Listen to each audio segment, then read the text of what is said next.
It's a place where I love to be. Look in a book, here's a story for you. Who makes stories when the day is through? Who makes stories when the day is through? Story makers, working through the night till the rising sun. Story makers, stories are fabulous, stories are fun. Byron Wordsworth. Jelly and Jackson, working through the night till the rising sun. Story makers, stories are fabulous, stories are fun. Come and be a story maker.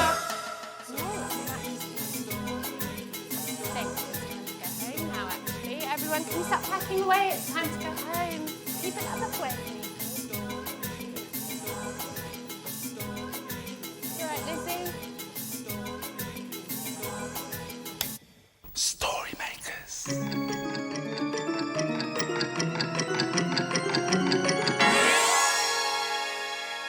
Story makers.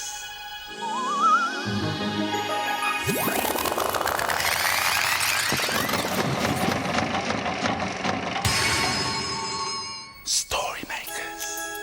It's midnight in the library. Hello. Time for all story makers to come out. Are you ready? The sun is down, the stars are bright. Story makers come out at night. Hi, story maker. I'm Byron Wordsworth, here to make some magic and lots of stories. Oh, hello. It's Senses Week in the library this week. And the children have been reading about how our bodies find out about things. And today was touch. Yeah? And the children were touching lots of feely things. And they were singing the census song. Did you hear them, Yes, Jelly? yes, I did. They were. And it went like this. See, hear, smell, taste, touch.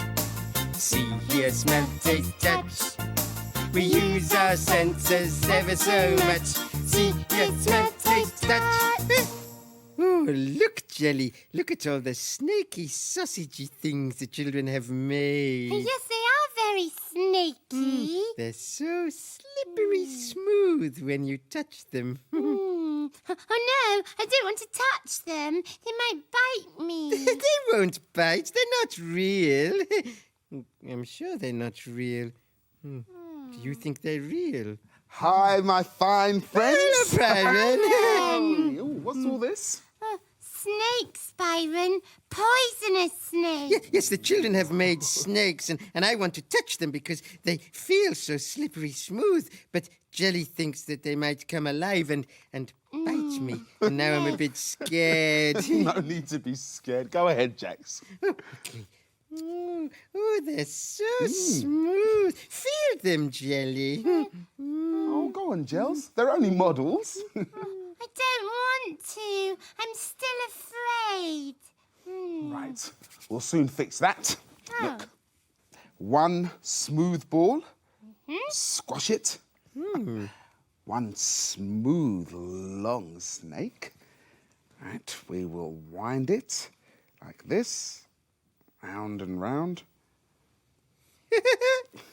Oh, this is good. It's Bit clever. tricky. But here we go. Look. Ah. And, hey, presto, a pot. Oh, Byron, you're so clever. Can I stroke it? Why, of course you can, my green dream. There you go. Oh, it's so smooth. Can we make a story with it? Oh, yes, let's make a potty story. Well, I suppose we could. Okay, we'll take a little walk over to the story machine and in it goes. But there's something else we need to make the story machine work. Your imagination. Yes. Imagine. Imagine. Imagine a story. Something smooth, I hope. Oh, it's a playbook. And it's called Pottery.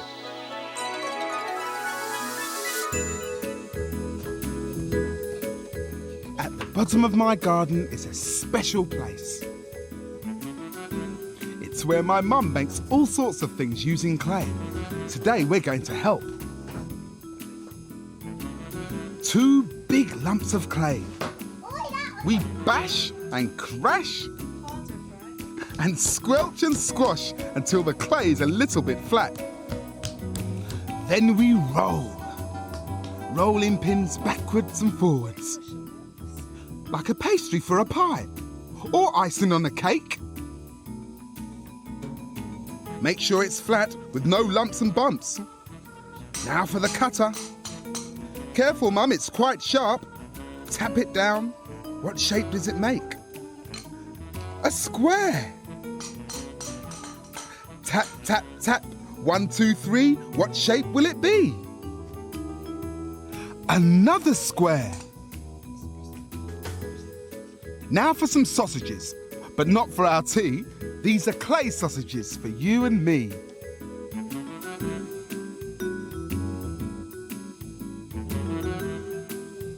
The sausages stick the squares together.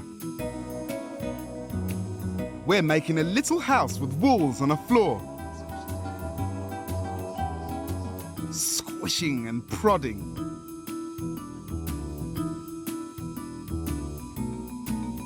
Squashing and smoothing.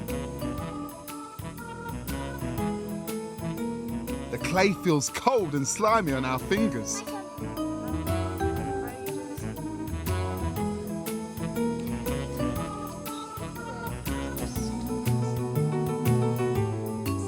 There's no roof on our house, but we do need some windows and doors.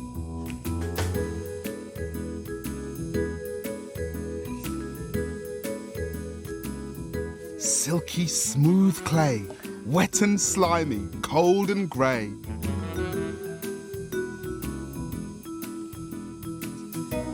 Time for some painting. Sun shiny yellow, we think, like the sun in the sky, with wiggly rays, golden and bright. Now it's ready to be baked in a special oven called a kiln.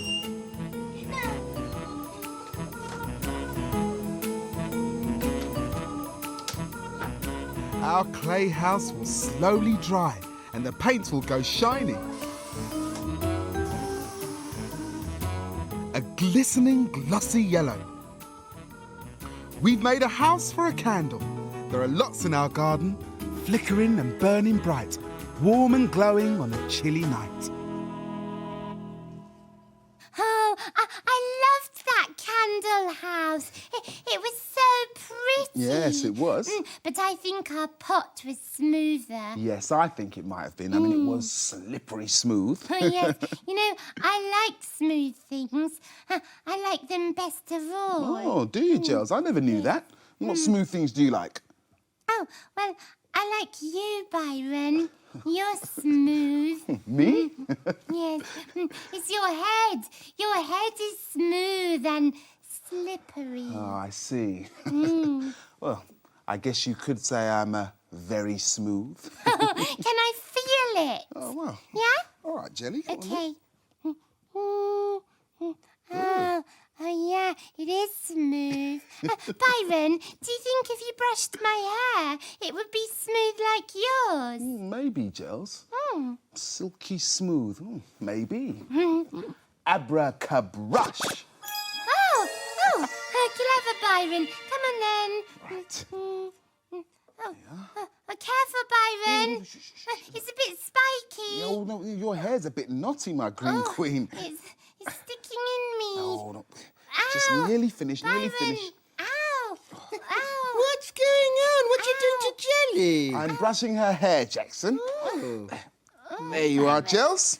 Oh, you look nice and smooth now. Oh, Right. thank you. Your turn now, Jackson. Yes. Oh, no, thank you, on, Byron. Jackson. Yes, I don't want my Come hair. on, Jax. No, I don't want It's to be just a smooth. little Please, brush. please, I don't want to.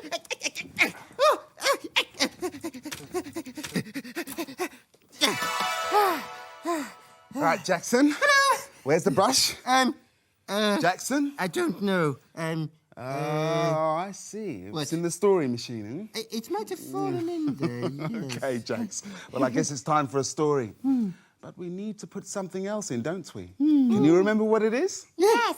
Imagination. Imagination. Imagine. Imagine. Imagine a story. Wonder what it's going to be, Byron. Yes, I wonder. It's a Kevin the Spaceman story. And it's called The Spiky Planet.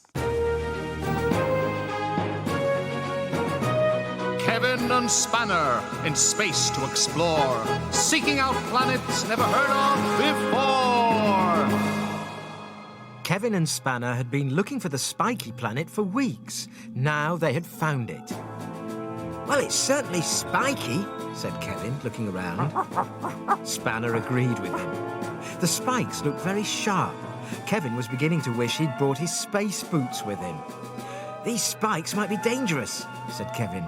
Oh, no, we're not dangerous, whispered the spikes. Kevin thought he was hearing things. Pardon? He said. Well, we're not dangerous at all. We're really very friendly, said Spanner, thinking it might be best to agree with them. What do you mean exactly? Asked Kevin. Well, we can shrink down if you want to walk on us, explained the whispering spikes. To Kevin and Spanner's amazement, a pathway appeared in front of them. Or we can grow very tall if you want to hide.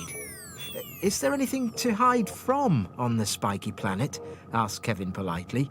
Oh, there's Spike, rustled the spikes. Who's Spike? Asked Kevin. I'm Spike, said Spike. Spike certainly was very spiky. Oh, hello, I'm Kevin, and this is my dog, Spanner. Oh, great, said Spike. Do you want to play hide and seek? It's my best game. I'm really good at it. Kevin looked at Spike. He looked so spiky that Kevin could see why he was so good at hiding on this spiky planet. Off we go, then, said Spike, and he disappeared. Kevin and Spanner counted to 3 and then went in search of Spike. Oh, this is very difficult, said Kevin. He could be anywhere.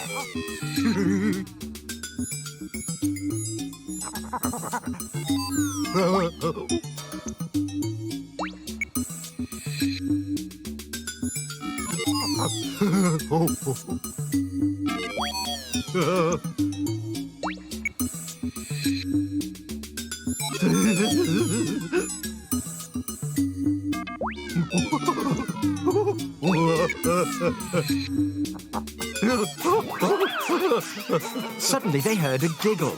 It was Spike. Hooray, we found you, said Kevin triumphantly. Oh, this is brilliant. No one's ever found me before. I hope you can come back and play with me again. We certainly will, said Kevin. Spanner agreed. Oh, Byron, I loved that spiky story. Yes, it was a bit of a surprise, wasn't it? Yes, because I thought we were going to get a smooth story. And we got a spiky one instead. Yeah. Oh, but the brush was spiky. And it spiked me when you brushed my hair. Oh, I'm sorry, Gills. I'm not used to brushing hair. Jelly, Byron, come and look what I've done. There, nice.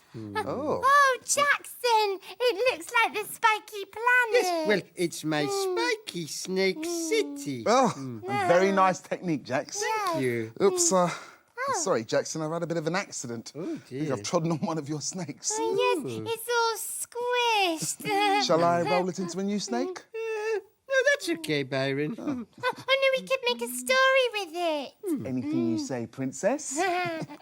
This should be interesting. I wonder what sort of story it will make. Why don't you join in and help me find out? Imagine. Imagine. Imagine a story. Where do you think it will stop? It's a blue cow story. And it's called Blue Cow Makes a Pot.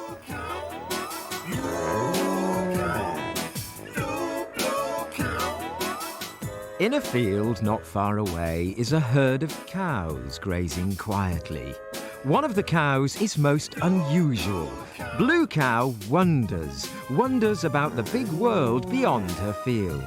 One day, Blue Cow was looking down at her hooves. I wonder what it would be like to use my hooves to make something.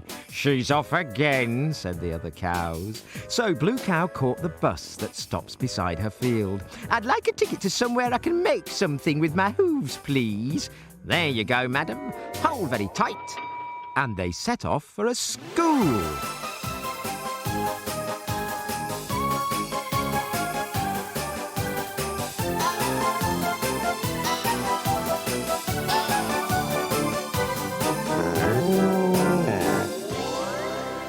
And then they arrived.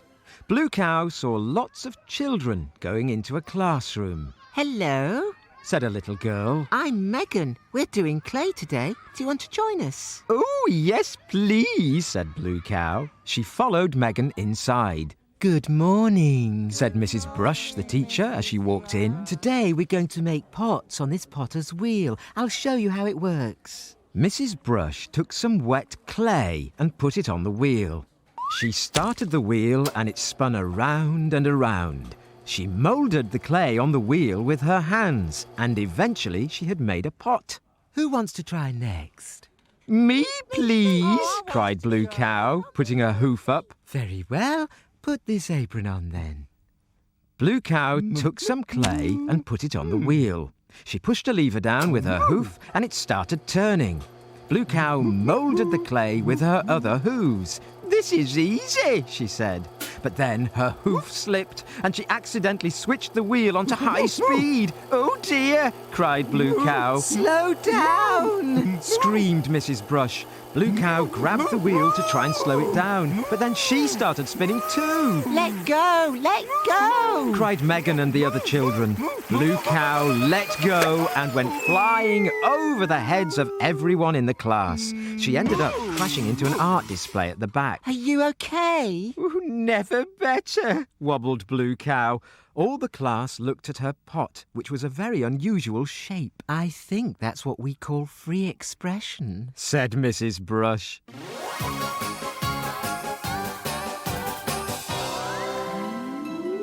You'll never guess where I've been. Where have you been? I've been to school and made a clay pot. Everyone knows that cows can't make pots. But we know they can. Don't we? Oh, that was so funny when Blue Cow went spinning around on that pot thingy. And the pot wasn't really a pot at all, was it? She should have made a nice smooth snake instead. Well, can I make a snake now, Byron? Oh, I'm sorry, Gels. Look, it's getting light. Oh, yes, the children will be arriving soon. We better skedaddle. Dawn is upon us. The morning is nigh. We've made our stories and we bid you goodbye. Story makers, working through the night till the rising sun. Story makers, Come back soon. Bye. Thanks for helping. Bye. See you later, Story Maker.